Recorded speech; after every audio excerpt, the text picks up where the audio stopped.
Hi there, I'm Mo, and this is my bearded dragon setup and care video. As you can see, this is my setup. I don't know if you can see that. Can't get it all in the screen. But yeah, this is my tank. It's a sliding door glass vivarium. It's 4 foot by 2 foot by 2 foot. And I've been told this can house 2 adult bearded dragons for life. I'm not really sure yet. It's quite big, but you know, I'm not sure on the growth of mine. I've not actually got them yet. I'm getting two babies, so hopefully they'll be able to live in this for their lives. Unless they look too big for it, then obviously I'm gonna have to change it. Only the best for my babies, obviously. Right. First thing you do, you might have to make sure you got the right size tank for your baby. I recommend, if you're getting one baby, a 20-gallon vivarium or aquarium or whatever, 20-gallon minimum. So can't remember what that is in inches or feet, but it seems quite spacious enough for a baby. But obviously they grow quite fast, so you might have to change it. Obviously, when it grows, you'll have to get a bigger one and then a bigger one until they reach adult life. I've got this to house 2 babies for life. And this is really big, but like I said, we'll have to see on their growth. First thing you do, make sure you've got a UVB and light fixture going on. I've got a UVB tube there. This is a 5.0 UVB rep deglow thing. It's you know, it's alright. I'd rather have got a 10.0, but this is what they gave me. This is all they had, so yeah. You'll have to do. It's supposed to be about 6 to 8 inches away from the baby itself, so this I think might be a bit too high, because if you're getting 2 babies, they're not gonna really be able to get that, are they? So I'll probably have to lower it. I recommend that, yeah, keep it 6 to 8 inches away from its face. Also, you need a light fixture, like I've got, you need a light fixture, I think, pretty sure. Basking point there, because that heats up that point there, so they can bask on that rock there. I've also got a heat mat running along the back of mine, but not all the way because they obviously need a cooler end. But they gave me a really massive heat mat. I would have rather had a bit smaller one, but yeah.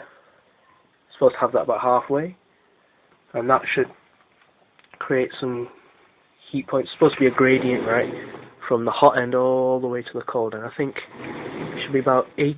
No, wait, how much is it? I know the basking point has to be between 100 and 110.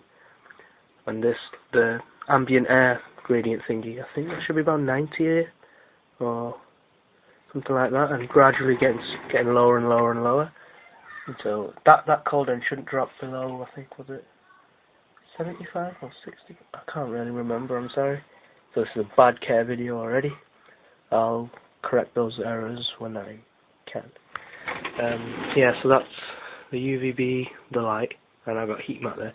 Oh yeah, I've put mine on the back because the woman I bought this tank off told me that she's been having problems with glass vivariums, with people putting their heat mat underneath and them cracking over a period of time. So she said, I'd recommend you put it on the back. Obviously it's not very pleasing, but I'm hoping to get a backing so you won't be able to see it.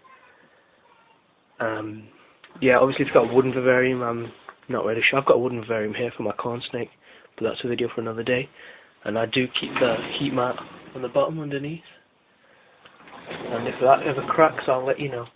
But with glass vivariums, I probably would recommend put them on the back. Just, you know, you paid for a glass vivarium. You don't want it to start cracking and messing about, do you? Yeah, okay, so that's that. Next thing I put in was my substrate. They've given me wood chips. Yeah, these, I didn't really want these. I didn't really want wood chips, but they threw them in. So I thought, oh, alright, okay. Problems with these is, if you do feed your birdie in here, crickets can hide underneath here, and you really don't want your birdie swallowing this, because they're rough, hard, have sharp edges. You really don't want them swallowing that. So, yeah, what I'm gonna do, you see, is I'm not gonna feed my birdies in here. I'm going to feed them outside of this in a box, which is under my bed there. I'm going to empty one of them boxes, clean it out, and feed them crickets and stuff in there. So I'm alright with this. I really don't want people to be feeding them in here unless it's an adult, and even then I really wouldn't want you to do that. It's just risky. I really don't want them to get impacted or anything. But you know, you do what you think is best and for your baby. And this is what I think is best for my baby. Well, I don't think the wood chips are best. The thing is, I'm thinking about getting sand, but pure plate, like small grain sand, and I'm not going to feed them in here anyway because I do like the look of sand, and I don't want the sand to cause any impaction, so I'm still going to feed them outside the box no matter what I've got as a substrate. For babies, actually, I would probably recommend just using like towels, newspapers, tissue paper. Best thing would probably be tiles and stuff. Tiles are quite nice, pretty decent looking. I couldn't find any, and I do like the look of sand, so I'm hoping to get sand maybe later on in life. But the wood chips still do me now. They give me an extra huge bag of them over there. So yeah, that'll do. Right, after your substrate, what did I put in after a substrate? Oh yeah, I put in these rocks. This is my basking. Oh, you know what am I talking about? You need a thermometer. You need these. What the hell are they called now? Thermometers. Yeah, sorry about that. You need thermometers throughout the cage, really. Well, you don't. No, yeah, you do. You need to know that you're not burning them or freezing your babies. So I've got one there on the cooler side, and I've got one there near the basking point, so I know how hot this gets.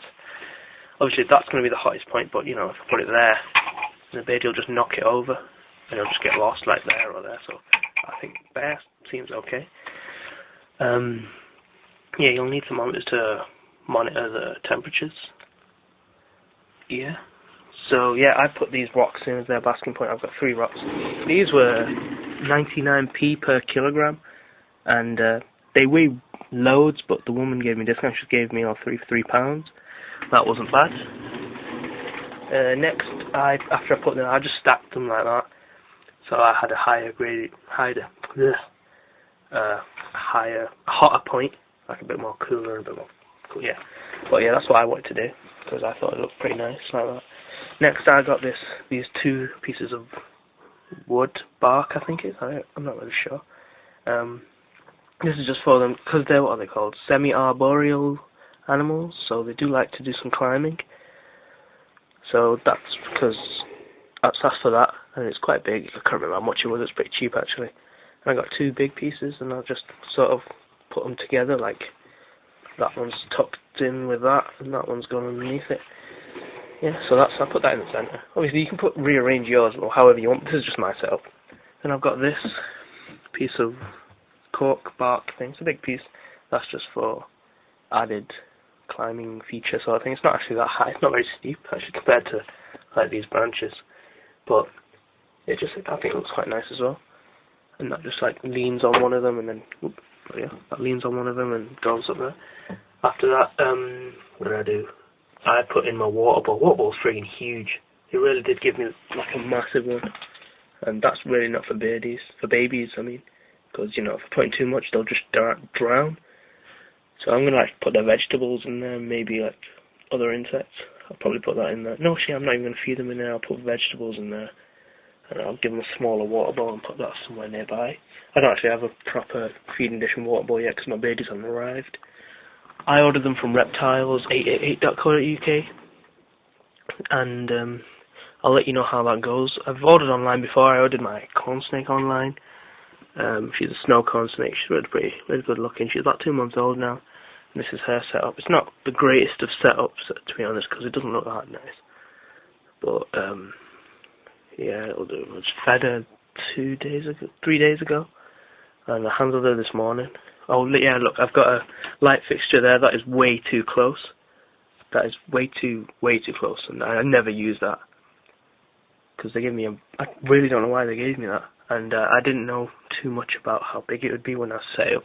They gave me this in flat pack form and gave me no instructions. This is what's that? Exotic-pets.co.uk. No, just don't go there because I asked for a male corn snake as well, and I've got a female, which just takes the mick. But I don't mind really now. I do love her. She's called Phoenix, and I might be making some videos of her later on in life.